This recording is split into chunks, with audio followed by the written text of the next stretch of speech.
about 3:30ish, so I can begin. We have a couple people in, more than a couple people in here, and we have almost 25 online, but people tend to trickle in the next couple minutes or so. So for people in the room, feel free to raise your hand and chime in whenever.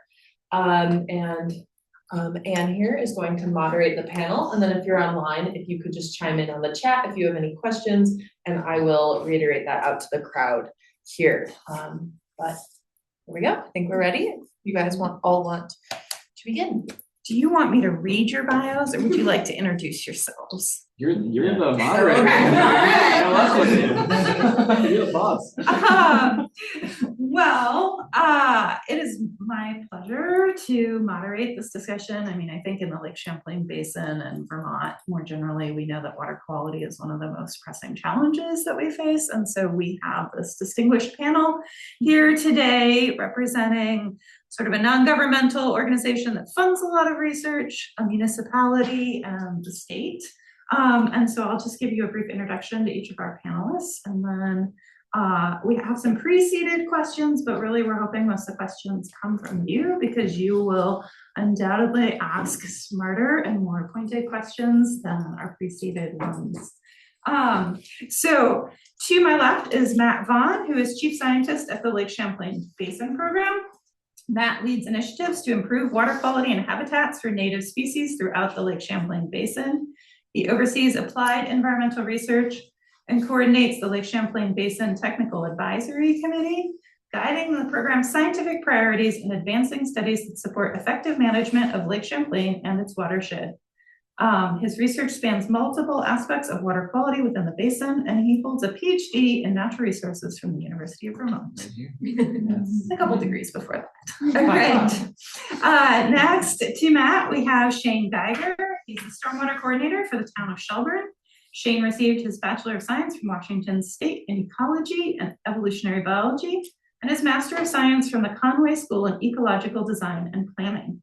He manages Shelburne's stormwater utility and is currently leading numerous water quality projects from concept to construction stages. In addition to his stormwater work, Shayne is involved in environmental planning projects, development plan review, grant writing, community engagement, and staffing the Shelburne Natural Resources and Conservation Commission and Tree Committee. However, his main focus is implementation of water quality improvement projects across town, ranging from stream and wetland restoration to municipal stormwater infrastructure projects. He also sits on the Northern Lake Champlain Water Quality Council, which funds non-regulatory water quality projects. All right. And then last but not least is Karen Bates. She is the watershed planner for the Water Investment Division of Vermont DEC. She worked for over 20 years in the field developing watershed management plans or tactical basin plans for Missisquoi Bay, Moyle, and the Northern Lake Champlain direct drainages. In addition to putting down on paper what the agency does to improve, enhance, and restore our lakes, rivers, and wetlands, she also assists watershed groups and other partners in collaborating with the agency to meet common water quality goals. And I have an undergraduate degree from UVM, and then a master's from the University of Maine. So I stayed in New England. I grew up here too, so. All right, well, Shayne wins the furthest traveled award. Of course, it was pilgrimage this direction. So just to get things started, the health of Lake Champlain is impacted by multiple factors, including nutrient loading and invasive species. In your opinion, what are the current most pressing water quality challenges in the Lake Champlain Basin, and how is your organization addressing them? And I'll open it up to any of you to start. Well, I can start just because we've got the TMDL attached to our name. So phosphorus is, in my mind, the greatest challenge, but somebody else might say aquatic invasive species or something else. It's also what I prepared for today. So, the Lake Champlain has a phosphorus impairment, and then we were obliged by EPA to develop a total maximum daily load, sort of a phosphorus target for the lake, for the different lake segments, actually. And then an implementation plan that we worked with them on. And it was also something that we brought out to the community to develop a plan, sort of general guideline, a general program. I shouldn't say it that way, that we committed to establishing programs, regulatory and non-regulatory, that would address phosphorus reductions so that we could meet our target. So, basically then that's our guideline. Those are our guidelines. But in our agency, we have the whole slew of steps towards, developing a plan and completing it, including monitoring and assessment, of course, with the watershed management division that do great stuff. They give it to me then as a basin assessment report, because then I and my other watershed planner colleagues will develop river basin plans that basically take, the overarching, this is what the programs we need to implement, and we'll talk about the very specific projects that we'll do in our basins or should be done in our basins, but it's collaboratively with basin partners as well. What can we do financially with partner help and and also what's the community willing to do? So those are our basin, our tactical basin plans that are done. Those are done on a 5-year rotation. And so, and there are 15 basins in the state of Vermont, river basins for the most part. So then from there, then we have the funding that we also actually support a lot of funding. We have federal programs, and within my division, the Water Investment Division, federal programs like the Clean Water State Revolving Funds, which support water infrastructure. They're more the pipes and I don't know what you call them, the pipes and culverts and the hard stuff.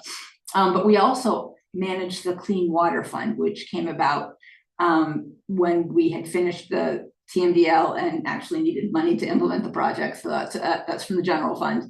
And that, since 2016, we've spent $600 million on clean water projects. So what work that's associated with it, so that we have the funding. But then the final part of it is then the accounting and the tracking. So we also then need to show what the phosphorus reduction what's been achieved, and for the dollar spent, focusing on specific outcomes like projects or hours in training and so on. So that's like an overview of what we do to address surface waters to restore, enhance, and protect. Yeah, maybe I'll jump in there just to say, so I work for the Lake Champlain Basin Program. Quick note on what that is. We were formed in 1990 by an act of Congress, and we really try to bring the different jurisdictions of the Lake Champlain watershed together to coordinate the management and improvement of the water quality here and habitat quality as well. So our role with what Karen was going over is really to try to fill gaps and support our partners like the state of Vermont, where if there's research that needs to be done, or if there's projects that need to be done, or grant programs we can support, that's where we come in for that type of work. But maybe I'll also try to get on a different issue beyond nutrients, because nutrients, agreed, very important. It's most of what I work on. You prepared more.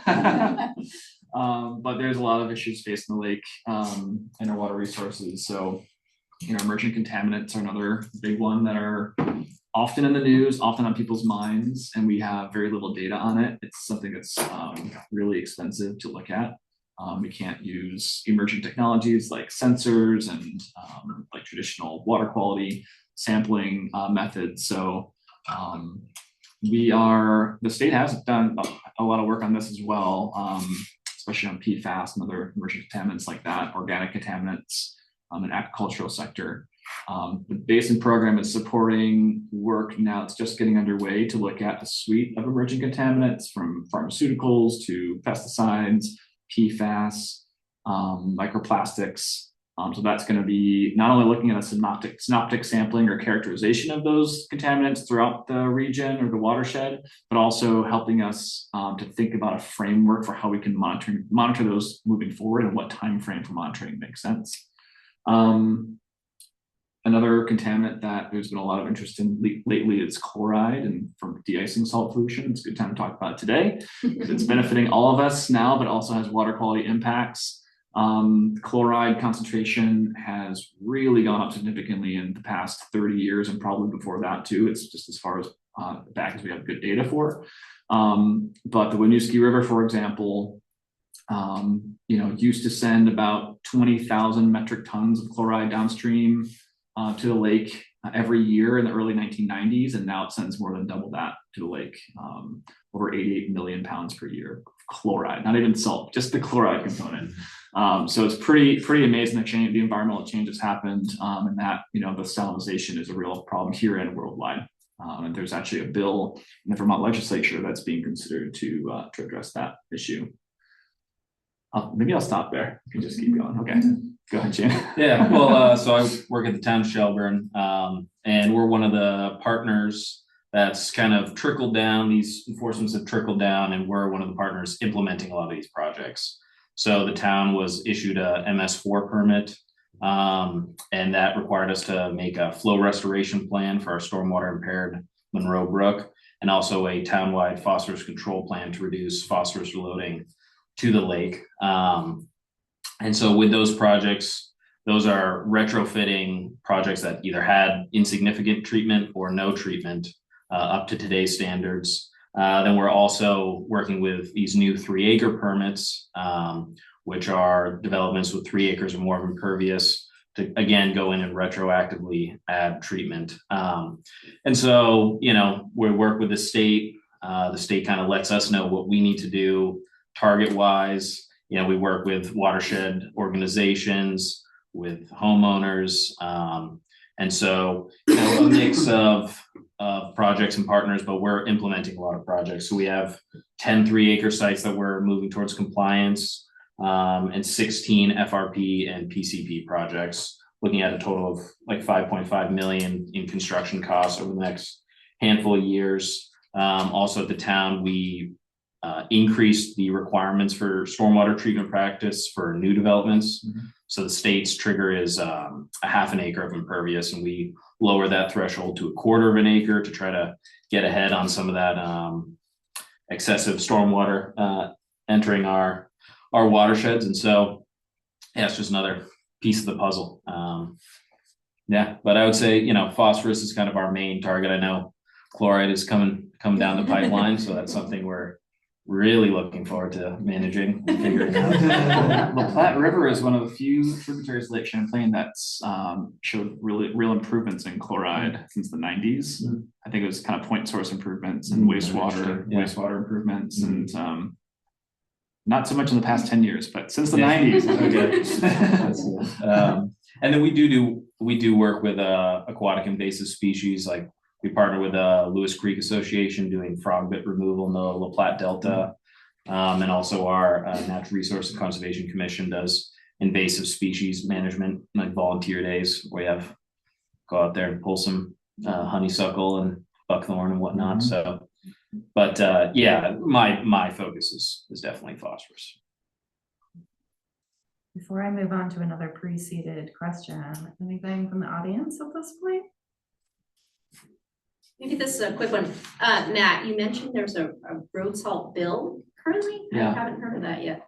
Yeah. So it just moved through the Vermont Senate Natural Resources and Environment Committee, I think it's called. And I actually gave a testimony for it last week. So they're considering the bill. I think they're marking it up today and tomorrow. I got an update from the Lake Champlain Committee policy team. Jared Carpenter has been working on that as well.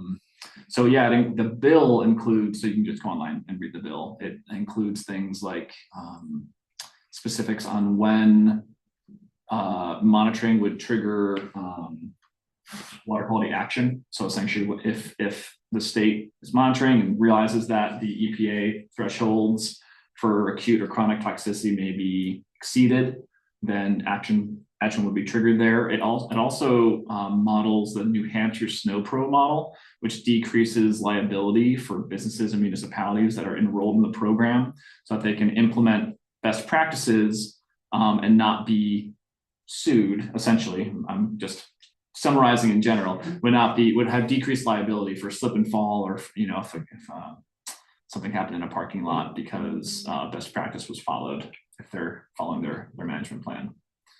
There's a few other things in there as well, but I think it's moving next to the Transportation Committee. So I'm not a policy guy, but I just happen to be close to this one because I testified. Cool. Yeah. And chloride will be a tricky one to manage. I mean, phosphorus we can kind of treat at the end of the pipe. Chloride is not something you can easily remove, so unless you're doing reverse osmosis, and that leaches into groundwaters. So work can be done to reduce salt usage when possible, and South Burlington's kind of been the leader in the state of their salt use monitoring program. But even with their decreased usage on roads, their monitoring of Potash Brook isn't showing much improvement in salinity, and as well with the rates of freeze thaws that we're getting with climate change. It's actually, even though they've reduced their salt usage per trip, their total salt usage is still increasing. So yeah, and it's a challenging one, and you also don't want to create dangerous situations. So that's an important, you brought up an important point, that although you'd think that with climate change and global warming of the temperatures, we use less salt, but actually we end up using more because we're crossing that freezing point. Just to articulate further what you're already saying. Yeah. Because we haven't had chloride as identified as the impairment, then the department hasn't put a lot of education into helping people understand the best management practices. So we've really depended on UVM Sea Grant actually has taken it on themselves to provide that education, and that's what's out there. Anyway, that's it's been great, and then the towns now are taking it on as well. There's a lot of leadership in the New York portion of the basin too. Erratic Action has done a lot of work with local and county road crews. And there's several brine makers and brine sharing going on in New York as well. I thought I saw somebody in this. Oh, yes. I was thinking, I'm curious Shayne, for you working at the town, kind of the most local level, how much of the work that you do comes from sort of the top-down state requirements versus people just bringing up concerns from their experiences in their own backyard or local waters. It's usually the treatment of stormwater is coming from the state level. So like I said, the phosphorus control plan, the state identified we need to reduce flows by this much in this watershed. Phosphorus control plan, we need to reduce or remove this much phosphorus from going into the lake. And the 3 acre sites were specific sites that met those requirements for treatment. On the residential scale, it's usually this drainage from this neighborhood is coming across my property and it floods my backyard. So it's kind of more drainage improvement projects.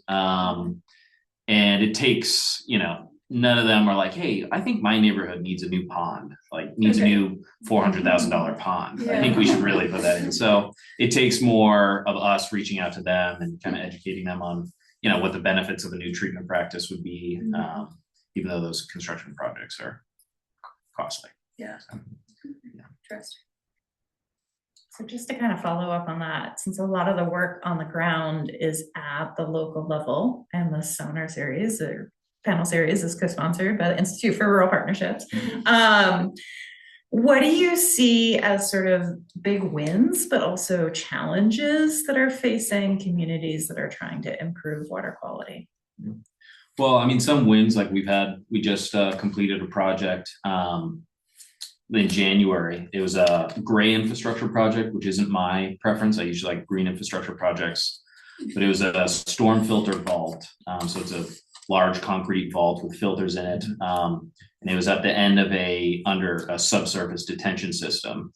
So it's kind of the most effective system to kind of add on, where we're removing 13.5 kilograms of phosphorus annually, which equates to, if I did my napkin math correctly, 243 million gallons of Lake Champlain water, the amount of phosphorus equal to that should be in 243 million gallons in Shelburne Bay. If you look at the total phosphorus criterion in Lake Champlain's TMDL of 0.014 milligrams per liter. So we've had projects going in, we've had grants. So that project was fully grant funded. We actually secured a Lake Champlain Basin program grant for another phosphorus control plan and flow restoration project that meets both of those goals. So we're having success of getting projects in the ground. And when residents know that the project is going to be fully grant funded, they're all for it. But, costs are definitely a limiting factor in these projects. And, these retrofit projects can be quite costly. Like that vault project was around 230,000. The grant that we got is 200,000 for a $400,000 gravel wetland for 37 homes. So it, breaks out to be like, around 10,000, a little over 10,000 per house. And so with, people talking about the increased cost of living in Vermont, that can be challenging, but there is a lot of funding right now from watersheds, from the state as well. So we're getting projects in. Another challenge is finding land to do it. So on projects that had a treatment practice that needs to be retrofitted, that's a little easier because there's a designated area, but when it just is a culvert that drains to a ditch on somebody else's property, trying to convince a landowner why they should, want to give up some of their land or sell some of their land at a affordable rate for water quality. Usually people are in favor of the goals, but mixed feelings when you have to pay for it. I think where we are seeing successes is, so one, we have a framework. I mean, that's a success. We have a great plan for addressing stormwater and reducing erosion and reducing the amount of pollutants that are applied to the landscape.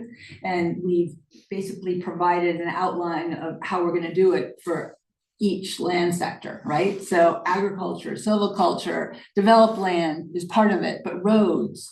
So, and then we have the regulatory programs that are going really well. We have compliance and we're seeing phosphorus reduction happening from those areas. The road, we now have a municipal road general permit. It was based on research that Professor Wemple did. And I mean, that's where we see our phosphorus reduction right now, because it was created in such a way that it was easy to implement. And that was our focus. All right, we're not going to ask for big stormwater detention ponds, beside a gravel, road going up a rural area. It's ditches, turnouts, culverts that cross stormwater or pass stormwater through them. It's cheap. The road foreman can do it. He doesn't have to hire anyone. We have an assessment that can they do that on the phone, the road erosion inventory? But anyway, there's a road erosion inventory that a town can do. We paid the regional planning commissions to actually start doing them, to basically teach the towns how to do it. I mean, it's really very slick in some areas. And so, but as Shayne described, in some areas, it's complicated, stormwater in developed lands, because they developed everything without the stormwater management before you had to, and to try to put it back in is hard. And so that's where, I see more community education, where you're telling each individual residential landowner to think about what they're doing. And if they can just grow the lawn a little higher and leave it there. I mean, what if you did it for all the lawns? So anyway, there are areas that are outside of the TMDL, other than just generally let's do education, where we recognize it as a need, and the Lake Champlain Basin program has identified it as a need, and they're the ones that are now managing a lot of those educational programs that are helping to encourage residential landowners to do the right thing and to address the stormwater that way. They don't pee on your lawn as well. There's social marketing campaigns, which really I love those and the idea of those. So awesome. Yeah, I'll just add a few things coming to mind that benefit water quality, our fish and wildlife, and our communities. Right sizing and replacing culverts to benefit aquatic organism passage is a great example of this, where you're taking out a culvert that's undersized, it's not providing adequate aquatic organism passage, and it could be contributing to flooding or erosion or other water quality issues, and you're right sizing it to accommodate those larger flows that we're seeing more of, and you're decreasing the impacts to road closures and washouts and things like that. And the results are beautiful for our communities. It just looks awesome to see like a natural bedded stream going under a road. And for our fish, of course, it helps them complete their life cycles in a natural way. Maybe to broaden the conversation too, bring it back to invasives, our water chestnut management partnership is hugely successful, where the South Lake at one point was a putting green as far as the eye can see. Now it's actually accessible for recreation because of the partnership with the state of Vermont and private organizations that are mechanically harvesting water chestnut and really decreasing and keeping that coverage under control. And then also our sea lamprey program is another example of success where we've seen the lowest incidence of sea lamprey wounding rates since management began. So another benefit to our communities who are anglers who are out there fishing. I would add one more thing to kind of the challenges. Like I feel like in Shelburne, we have a stormwater utility. We actually have a stormwater fee. So you're billed by how much impervious surface you have on your lot. And that's one of a handful of, towns in Vermont that have a stormwater department and especially a stormwater fee. And so they have, I'm designated to work on these projects, but in, at least 240 of the other towns in Vermont, that's not the case. And, smaller municipalities are usually already overtasked with work to do. And so then, working on a project that they, don't know as much about or work on a grant that they need to try to secure for these projects. I can see that in other communities being pretty challenging. And so again, but, that community and outreach and education, that's helpful. And then just having more, the like watershed organizations are huge. Because I know, there's a lot of stormwater projects that get led from identification to completion by individual watershed organizations. So that's really important here in Vermont. Yeah. So I wanted a quick question about the lamprey stuff. So I live in Winooski and was watching them dose the upstream of the dam lampricide, and I'm always really hesitant to think that's a good thing. I know that lampreys are pretty darn bad, but what do we actually know about the non-target organisms affected by mass lampricide injection? Yeah, so not really my specific area of expertise, but I do know a few things I can mention. So lampricide is a very specific pesticide, and they're not thought to be major non-target effects, but there are sensitive native species that may be affected by lampricide. One species that we love because they're so adorable are the little mud puppies, and we actually have a study going on to tag and actually I think it's wrapping up. Sorry. Sorry. Oh, okay. I thought you were saying to track and tag mud puppies and relocate them upstream of possible treatment areas. But lampricide has been widely studied and is, there is a cost benefit there, and for the fisheries managers, they feel it's appropriate to take that measure. Questions? I do not have any questions on that yet. Okay, online folks, step it up.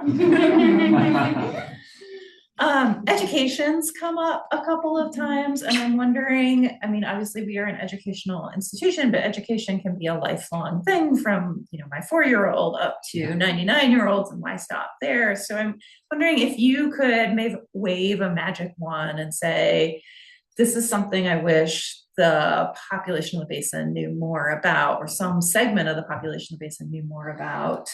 What would it be? What would you want us to know? I'll start because I first want to brag about all the stuff we have going on, and then I'll answer. Fair enough. Because I talked to Colleen before I came here. I was like, what should I tell them about education outreach?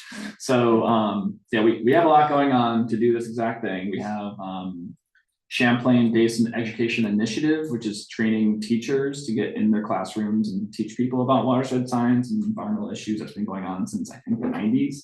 We have outreach to K through 12 classrooms. We have our resource room in the Echo Center, which is amazing. If you haven't been there, please stop in.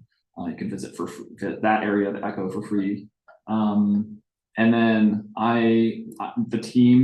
team and I are often giving media interviews and giving talks like this one, getting out there in the community. And I think that the public in general, and kids especially, are really well informed on water quality issues. I think it's just because we have a big, beautiful lake in the middle of our region. I think more so than other areas, people know about the lake. They know at least that there are blue-green algae blooms or cyanobacteria. They know some of the challenges. They've of course heard about the flooding. We haven't even talked about flooding yet.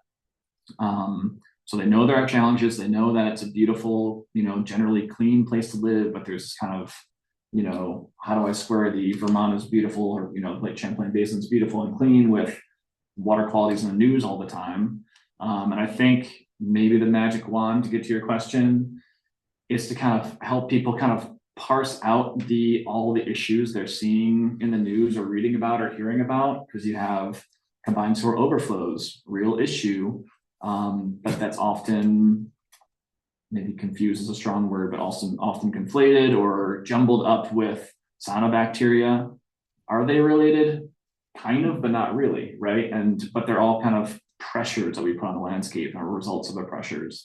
Invasive species, also related in a way, but not exactly. So just be able to put them in compartments, but then have a bigger picture of how everything relates and how the pressures of climate change and our management of the landscape kind of contribute to the pressures that are already there. I feel like that is a very powerful I was magic gonna say, I'm wand. You like, just getting way asked too for, Matt. lofty here.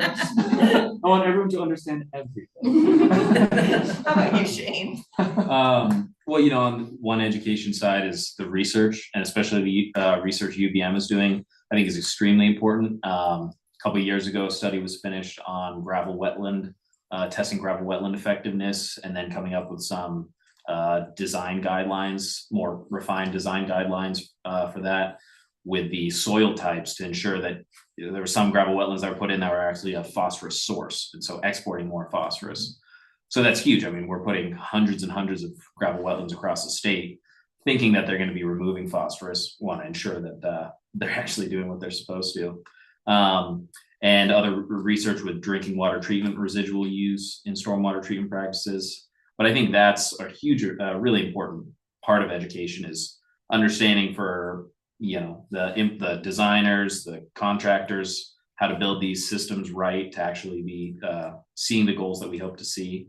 And then I would love to, you know, the outreach just to, so everybody could be aware of the possibilities. There's so much funding available for farming practices, for treatment there. There's tons of grant funding. There's funding through the clean water service providers for non-regulatory projects, for stream bank restoration, gully restoration. There's a lot of funding there for projects, but I think a lot of times people just don't know about those opportunities. So, you know, we all know there's so much information coming at all of us, and how much do you absorb? And so I think any effort we can make to consolidate our messages, our information, so there's one place to go would be a benefit. And one thing the Lake Champlain Basin program is funding, which I was very happy to hear about, was a group that was going to unify a stormwater message or messaging and then approaches like the type of assessments you would do. So I think that's a great start. And I've grown up in this area. I recreate, I listen to what other people say about the lake, and there's some people I know who won't swim in the lake because they don't believe that it's clean.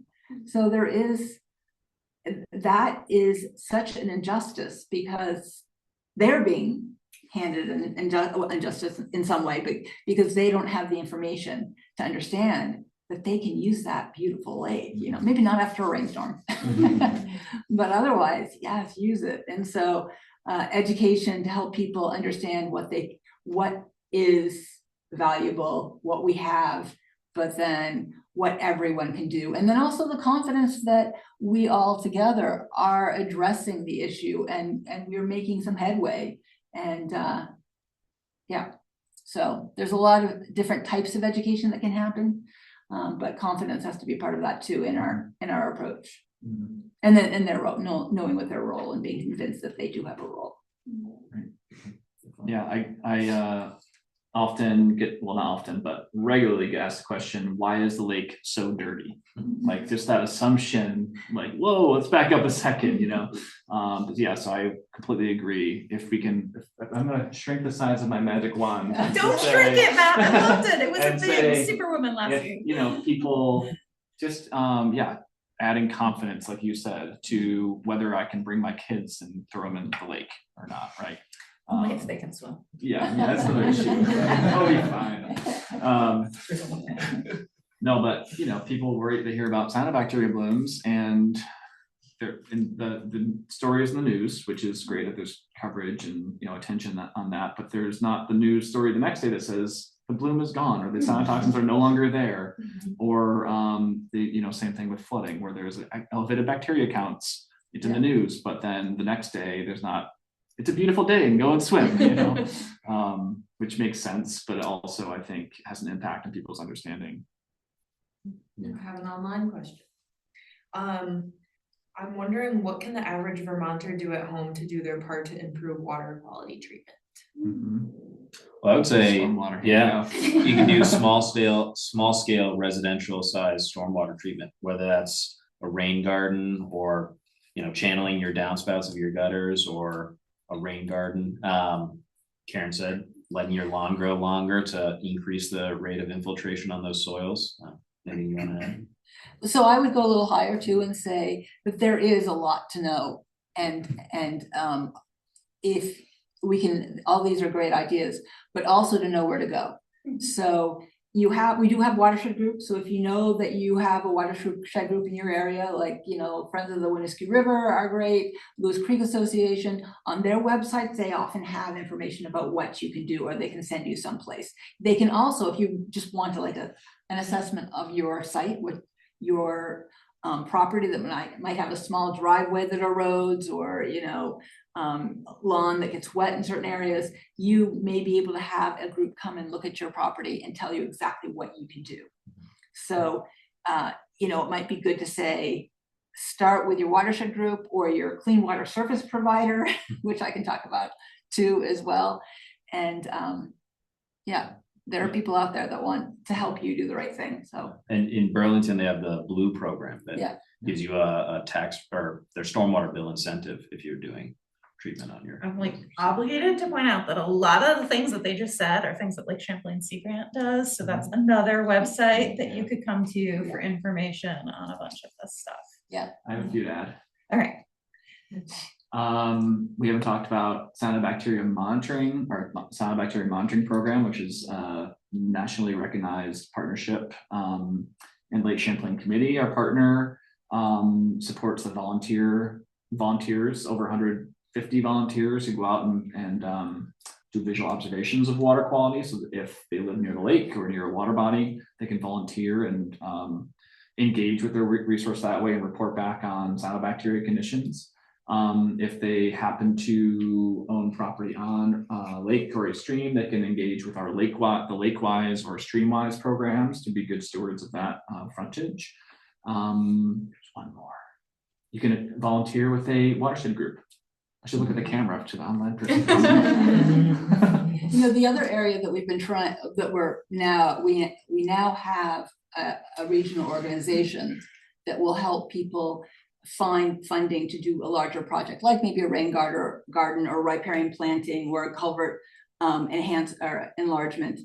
And that's important to get that information out to people so they understand that there is that funding, and then also technical assistance to make it happen. And basically these clean water service providers is a part of a framework that Act 76 that was passed in 2019 basically enabled, where it provides funding and a project development framework, which includes then a regional organization called the Clean Water Service Provider. So in Chittenden County, it's the Chittenden County Regional Planning Commission, and they manage all of Basin 5, which is sort of not quite the river basin, it's the direct drainage. Direct drainages, yeah, this and that, it's not the big rivers. Anyway, so it's one of our tactile basins. So there's a clean water service provider for each of our river basins in the Lake Champlain Basin.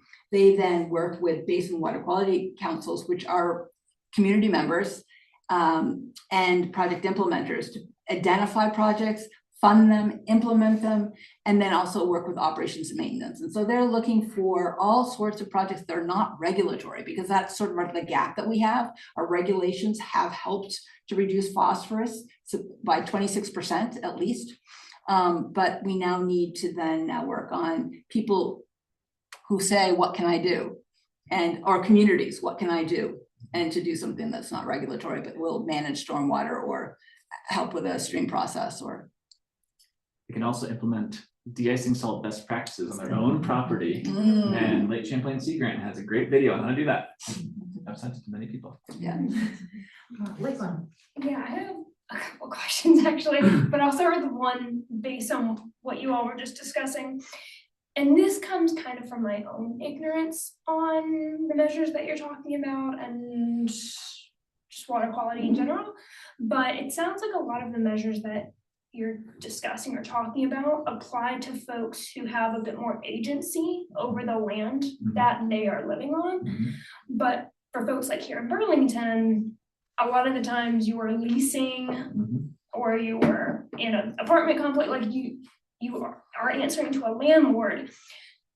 And I don't know what that's like throughout the rest of Vermont, but what kind of measures would you propose to folks who say, those all sound great, but I don't have any control over what I can do in my apartment or like on the land that my apartment's on. So like what kind of measures would you say for those kind of folks? Yeah, this is something I've thought about a lot, and it's absolutely true. A lot of our guidance is, well, change your whole landscape, or like, well, if you don't have one, then what are you gonna do? Everyone who, if you're over 18 in Burlington, you can vote.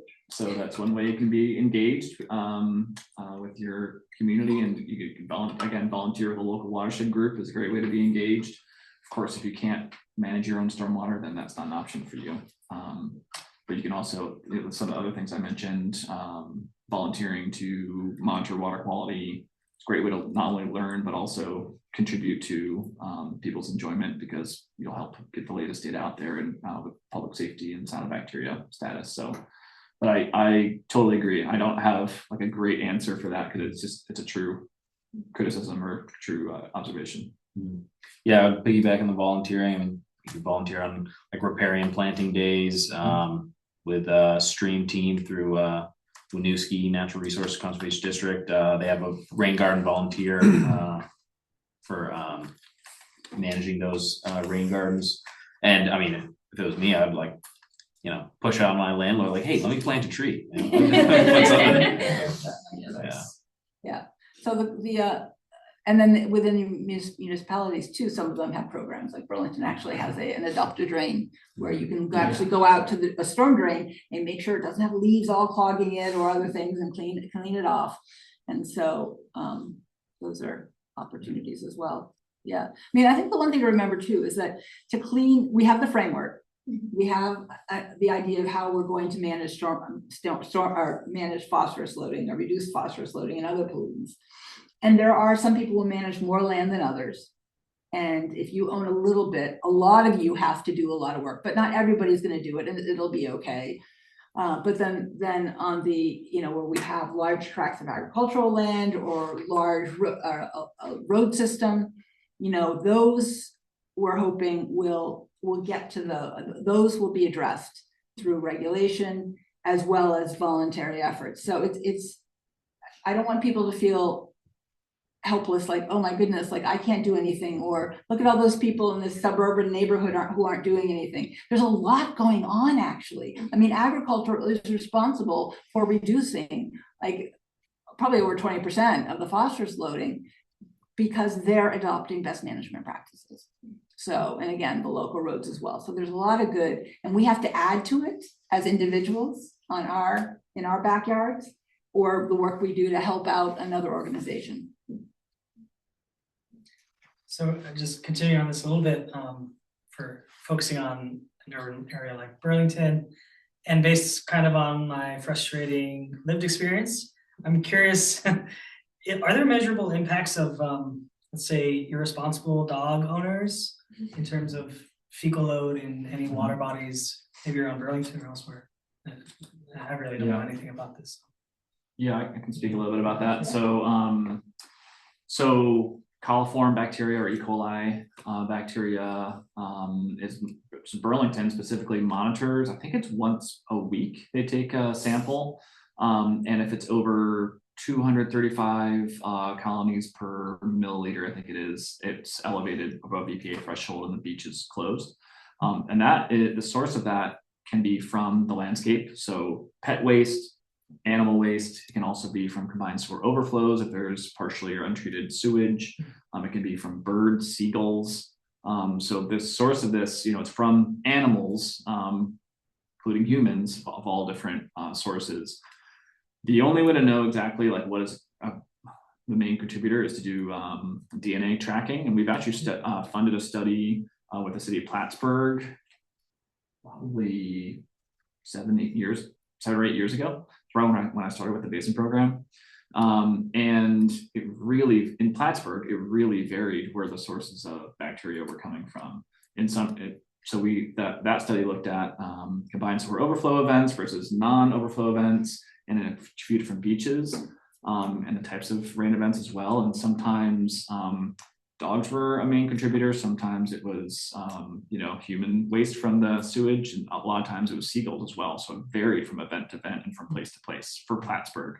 So there are varied sources, but of course, dog waste can be a contributor, especially if it's near a storm drain that is being directed without treatment right to a water body.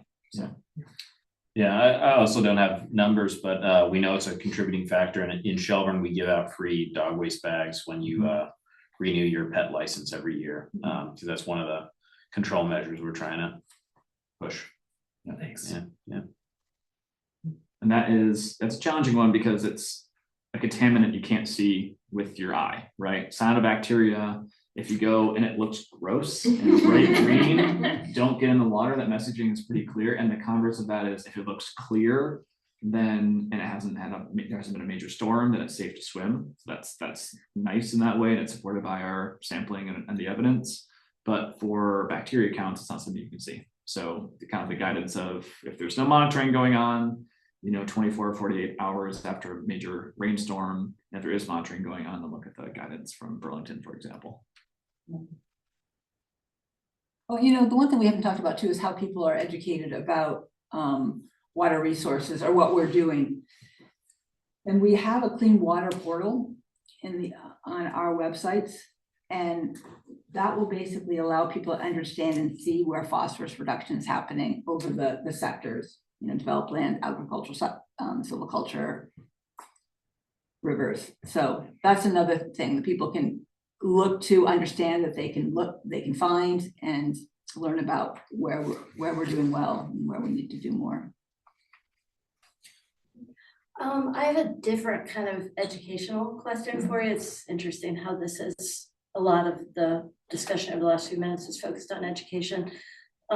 Thanks for coming to the state's flagship research and educational institution. I'm curious what any of you might say about what you think we're doing well as a state's university and where we could do more. Like a couple of you have said a few things about UVM research. Some of you have said things about some of our programs, fee grant and so on. What else should we be doing? And one thing that makes me think about this is some of your comments, Shayne, about what you have to do in your day-to-day job. Like, are we educating our students for the kinds of challenges that they will need to perform as professionals, which might run the gamut from the technical expertise to navigating application systems to tap into finance, to working with communities? Like, what do you perceive that we could do more around, especially to meet our educational mission and prepare? Like, I'm sitting next to someone who just graduated last December and is on the job market. Do you feel like our students are well prepared? And what else could we be doing? Well, in terms of research projects, I would love to see more long-term research projects on the effectiveness of some of these stormwater treatment practices. Like gravel wetlands, I mentioned, the state favors those in areas that you can't infiltrate. And I'd love to see more long-term studies on if those treatment practices are really working. And then also looking at how some of the older projects, treatment practices, that the state is saying we should retrofit, but what kind of, like a wet pond or something, what kind of benefit we're getting from that existing. In terms of for students, I mean, the regulatory requirements on these projects can be a taxing burden. And so navigating, in Shelburne, we're working with 2 UVM capstone teams to do designs for 2 projects. And I would love for them to experience the joys of emailing back and forth with DEC and the stormwater department. I think that'd be really great for them. Writing grants, that's another really important piece of the puzzle. So I'm not sure what finance classes they have to take, but incorporating that'd be good. Well, I think probably more than half of our team at the Basin program are UVM alums. So, they're doing a great job. No, so UVM and Sea Grant are just key partners to our work. Sea Grant having so much overlap with our mission areas, and UVM, I haven't mentioned the technical advisory committee, but a lot of our work is directed by advisory committees and our steering committee to form this adaptive management framework where we're reacting to the pressures in the landscape and on our water bodies and trying to come up with a management plan for that. So there is, solid representation from the University of Vermont and other academic institutions on that technical advisory committee. So they're, leaving the gilded halls of the university and getting out in the real world and trying to, use science to solve these problems. So that engagement is awesome. And then just responding to our requests for proposals for the research that needs to happen to inform our management decisions and do better. And, our state partners and other stakeholders are coming to us with, these are our research needs. This is what we want to know to understand better, to do our jobs better. And then that's the research that we're funding and asking for. And UVM is responding with other institutions, responding to that ask and saying, I can work on this and I know how to answer this question. So I don't know if I have a great constructive criticism for you. I think I left that part aside, but it's a good question. What can you do better? Yeah, I'll think about it, Beverly, and get back to you. Well, I could press you a little bit more then. Sure. When we had the flooding panel, there were some comments from the panelists about lack of capacity in our small towns. Oh, yeah. And we've just launched an initiative at UVM around lack of local reporting. And now we have a nationally recognized center for community news, where we're putting students out in communities to do local reporting because our communities don't have newspapers anymore. Right. And that impacts democracy. So I'm curious whether we should be thinking about something like that on the waterfront, like putting our students out into communities to learn how to navigate some of these complexities that someone like you, Shayne, has, as a professional, learned how to do. But we're not really teaching our students how to navigate those realities. They sit in classrooms and get the content on water quality or so on. But are they getting what's needed to enter the workforce? And should we be thinking about initiatives that serve needs like that?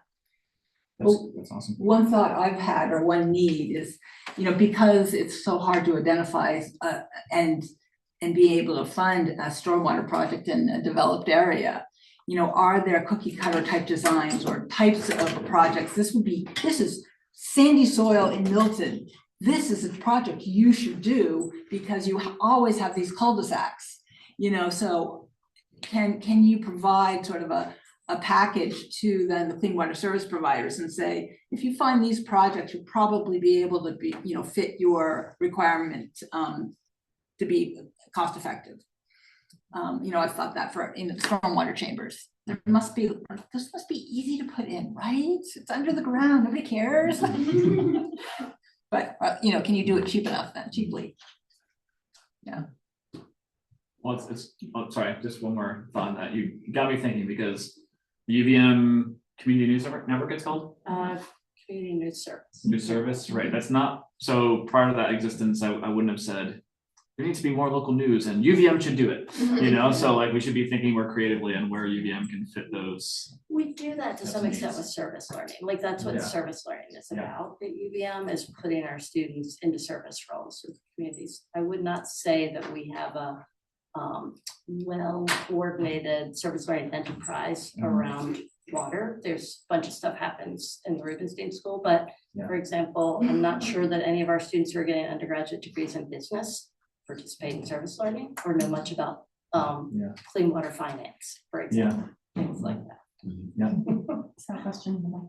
So almost everything we talked about today, one of the key things is like the finances behind it and funding sources.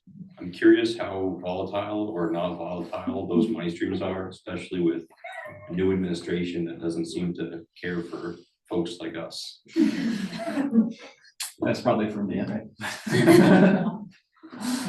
How's your funding doing, Shayne? CBD. We've been very impacted by the recent changes in the funding landscape, and that just create a lot of uncertainty.